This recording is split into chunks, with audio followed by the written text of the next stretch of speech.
$1.4 billion. That is the number making headlines today after President Donald Trump's latest financial disclosure revealed more than $1.4 billion in income connected to cryptocurrency ventures involving Trump and his family. Now, depending on where you get your news, you're probably already been told what you're supposed to think about that. One side will tell you this is proof of corruption. The other side will tell you there's absolutely nothing to see here.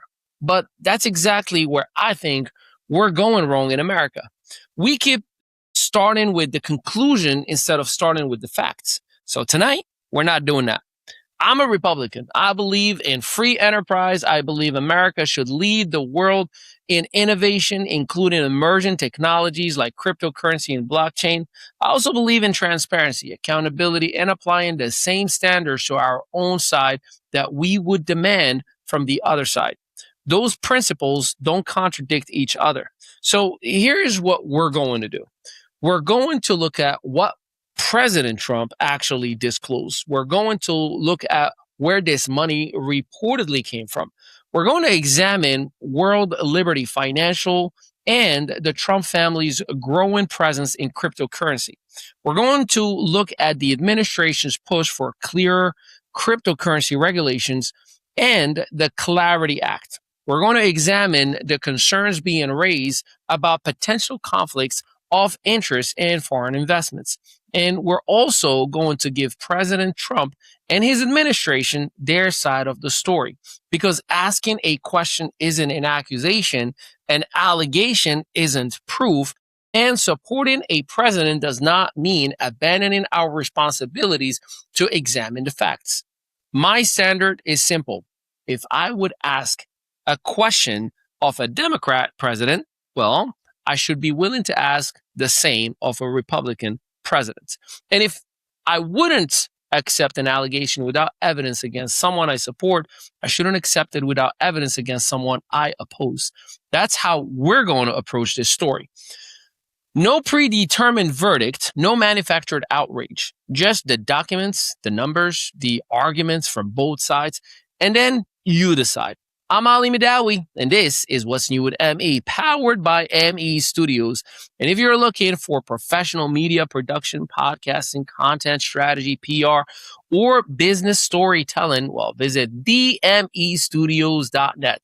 Now, let's follow the facts.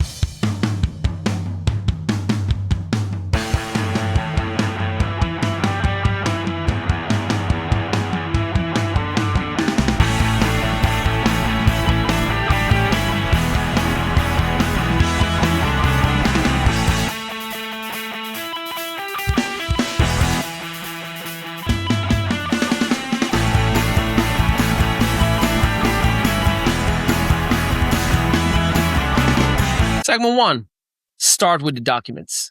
First, let's establish the underlying facts. President Trump's financial disclosure covering 2025 reported more than $1.4 billion in income from cryptocurrency ventures associated with Trump and his family. That is an extraordinary amount of money. But the amount itself isn't evidence of wrongdoing. That's important. Donald Trump entered politics as a billionaire businessman. Unlike most presidents in modern American history, he arrived in Washington already controlling an enormous international business brand. And cryptocurrency has become another significant part of that business universe. One of the most important companies involved is World Liberty Financial, a cryptocurrency venture associated with the Trump family. There are also Trump-branded digital assets and other cryptocurrency-related interests. So yeah, there is significant money here. But our first responsibility is to separate something that is sometimes lost in political coverage. Making money is not evidence of corruption. The question isn't simply, did Trump's family make money? The disclosure tells us that the more substantive question is, what safeguards exist when the president's private financial interests overlap with an industry affected by federal policy? That is much more of a responsible question. Segment 2, why Trump supports crypto. Now, we need to understand the policy side because portraying Trump's support for cryptocurrency as something that suddenly appeared after his family began making money would leave out important political context. Trump openly campaigned as a pro crypto candidate, as he promised to make the United States a global leader in digital assets. His administration argues that America has an opportunity to dominate an emerging financial technology rather than allowing that innovation, investment, and employment to migrate overseas. And there is a legitimate economic argument behind that. Cryptocurrency and blockchain aren't some tiny corner of the internet anymore. We're talking about Bitcoin, Ethereum, stablecoins, digital payment infrastructure, blockchain technology, major financial institutions, billions of dollars in actual investments, and an increasingly significant part of the global financial system. The Trump administration's argument is essentially America should write clear rules, encourage innovation, and lead this industry rather than surrendering it to the other countries. Whether you agree with every part of that strategy or not, that's a legitimate policy position. And President Trump isn't hiding it, he's promoting it. Segment 3. What is the Clarity Act? So that brings us to the legislations receiving so much attention right now. The Digital Asset Market Clarity Act, commonly called the Clarity Act. President Trump is publicly urging Congress to advance cryptocurrency market structure legislations. And here's why something like the Clarity Act matters. For years, the cryptocurrency industry has faced a basic problem in America. Who regulates what? Is a particular digital asset a security? Is it a commodity? Does the Securities and Exchange Commission, aka the SEC, regulate it? Does the Commodity Futures Trading Commission regulate it as the FTC? What happens to decentralized finance? What rules apply to exchanges? What protections should consumers receive? These are not theoretical questions. Businesses need answers before they are willing to invest billions of dollars in American infrastructure. So there is a serious argument for a regulatory clarity. And that's where I think political coverage sometimes become too simplistic.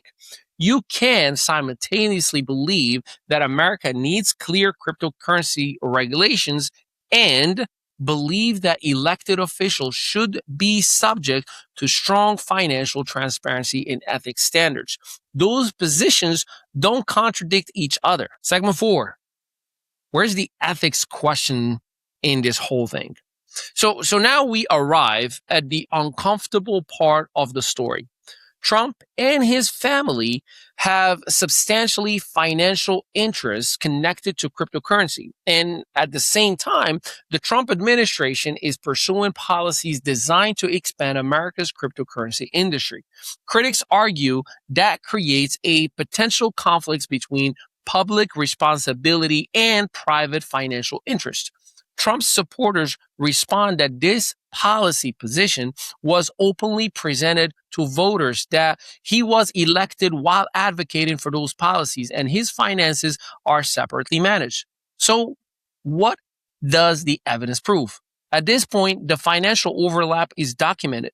The policy position is documented, but those two facts alone do not prove that President Trump changed American policy for the purpose of enriching himself or his family. That's a much more serious allegation. And serious allegations require serious evidence. And I think we've lost that discipline in American politics. An appearance of a conflict isn't automatically corruption. A political accusation isn't automatically evidence. And something being legal does not automatically mean the public shouldn't examine it. All three things can be true simultaneously. Segment 5. The poll everyone is citing. Now there's another number receiving attention. So according to Reuters' poll, found that 63% of Americans surveyed believed that Trump and his family had inappropriately profited from cryptocurrency ventures since he returned to office. That is significant. And Republicans should not simply dismiss numbers because they're politically inconvenient. But Democrats shouldn't misrepresent what the number actually means either. And public opinion poll, well, it measures what people believe. It does not adjudicate whether somebody violated the law. It does not prove corruption. It does not establish motive. It tells us something important about politics confidence. And that's worth paying attention to without a doubt, because trust matters. We, Republicans, should want Americans to trust Republican administrations. And Democrats should want Americans to trust Democratic administrations. And Americans should demand transparency from both, regardless what party affiliations you have. That's not an attack on President Trump. That is a standard every president should be expected to meet. Segment 6, Trump's response. Now let's give President Trump his side of the story, because this is essential. Trump has said he does not involve himself in managing his personal finances. His position is that those matters are handled independently. The White House has also rejected accusations that Trump's policies are being driven by improper financial interests. And supporters make another argument that deserves consideration. President Trump told voters exactly what he intended to do with cryptocurrency. He promised to reverse what Republicans viewed as an excessively hostile regulatory approach under the previous administration. He promised to encourage American digital asset innovation. He won the election. And now he's implementing that very same agenda he told us about. That's normally what we ask politicians to do. Campaign on something, get elected, and then actually do it. So supporting cryptocurrency-friendly legislation cannot by itself be presented as evidence of corruption. That would be intellectually dishonest. The ethical question is narrower. How should we handle situations where a president's legitimate policy agenda also has the potential to benefit businesses associated with the president or his immediate family? That's the question that is worth discussing. Segment 7, foreign investments. Now let's talk about another issue receiving scrutiny: foreign investments. Foreign-linked investors have participated in businesses associated with the word Liberty Financial, and that naturally raises questions because we're no longer simply talking about American investors buying cryptocurrency. We're talking about foreign capital intersecting with a business associated with the family of the President of the United States. Again, here is where language matters. A foreign investment does not prove that American foreign policy was purchased. It does not prove a quid pro quo. It does not prove corruption. Those conclusions require evidence. But it is entirely reasonable to ask what disclosure requirements should exist, what safeguards are in place, what can foreign investor influence in terms of management. And how do we, Americans, make sure that American foreign policy remain completely separated from private financial relationships? Those questions should not depend on whether the president has an R or a D after his name. Segment 8, apply the same standard to everybody. Here's where the test is really important. Remove Donald Trump's name from the story. Imagine the next Democratic president owns a major financial interest in an emerging industry. Imagine that president's family earns hundreds of millions of dollars or more than $1 billion from businesses connected to the industry. Then imagine that administration supports legislation favorable to the industry's growth. What would Republicans demand? Transparency, disclosure, oversight, clear ethical boundaries, and they'd be right to ask all of them. Now, reverse the political parties. The standard should not change. I believe that one of the biggest problems in American politics, and I am in the midst of it in my first rookie year, is that we've started determining whether conduct is acceptable based on who did it. If our guy does it, we explain it. If their guy does it, we investigate it. That's not a sustainable way to govern a country. The standard has to survive a change in political power. Segment 11. There's also a very real economic opportunity. And I don't want the ethics debate to obscure something else.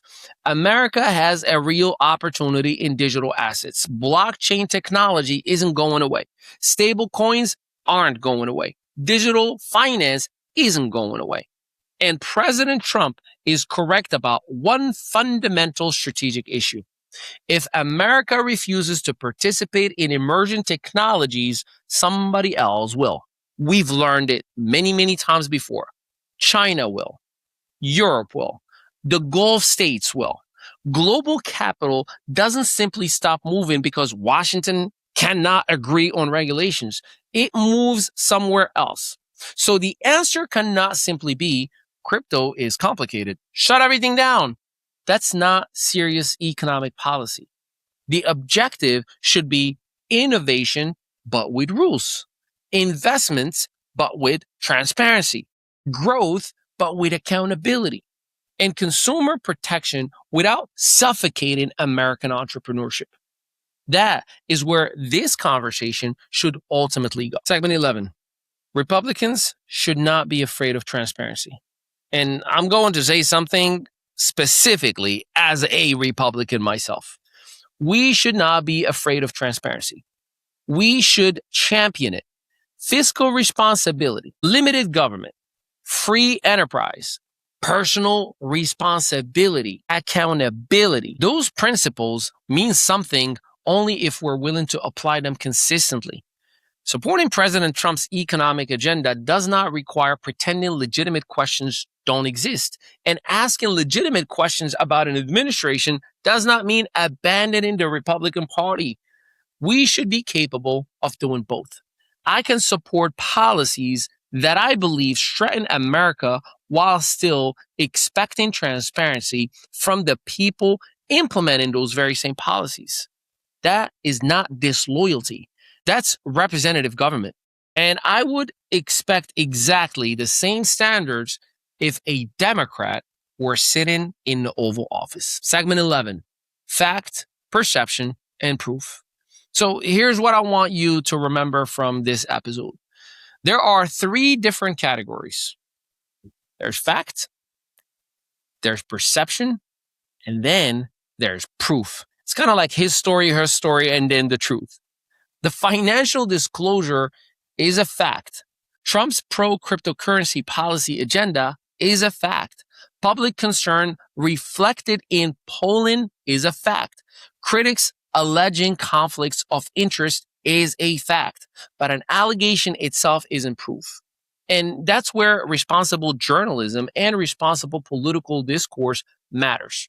We should investigate legitimate questions without deciding the answer before we examine the evidence, because Americans deserve better than 2 versions of a reality depending on which television network they are watching. Segment 12, the bigger question. So ultimately, this story isn't about Donald Trump. It's about the presidency. Technology is moving incredibly fast. Artificial intelligence, cryptocurrency, digital assets, private equity, global mega investments, international business relationships. Our ethics rules have to evolve alongside that economy, because whatever rules we establish today won't apply only to President Trump. They will apply to future Republican presidents, future Democratic presidents, and potentially presidents operating businesses in industries that don't even exist yet. So perhaps the productive question isn't, did Trump make $1.4 billion? That's a cute headline. Makes us all talk about it in the comments. We know what the disclosure reports. The bigger question is this: what ethical and disclosure standards should apply to every president when private business interests intersects with public policy?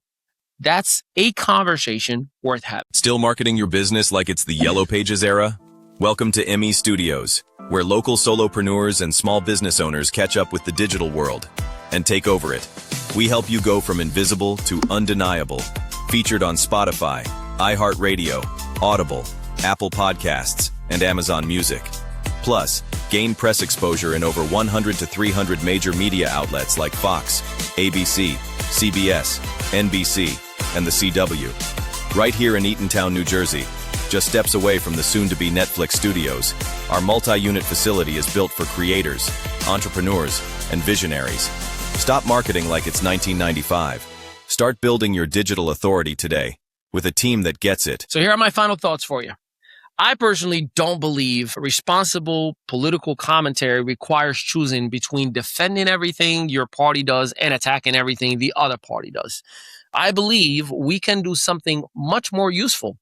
Read the documents, understand the policy, hear both arguments, demand evidence, and apply the same standards regardless of who is in power. I am a Republican, and I am solid in my conservative values. I believe America should lead the world in innovation. I believe entrepreneurship and free enterprise should be encouraged. And I also believe transparency strengthens public trust rather than weakening it. Those principles don't conflict. They reinforce each other. And that's where I would leave this one for today. Now I want to hear from you. Not whether you love Donald Trump, not whether you hate Donald Trump. That's too easy. That's actually not an intellectual conversation to have. Here's the actual question. Should the same financial disclosure and conflict of interest standards apply to every president, Republican or Democrat? And where should that line be drawn? Keep it respectful. Give me your reasoning. That's the conversation I'm interested in having. And if you appreciate independent conversations that separate facts from political noise, subscribe to What's New with ME and share this episode. For more production, podcasting, content development, PR, business storytelling, and everything we are building at ME Studios, visit themestudios.net. I'm Ali Mehdaoui. This is What's New with ME. Facts before conclusions. Context before outrage. And at the same time, standards for everybody. I'll see you in the next episode.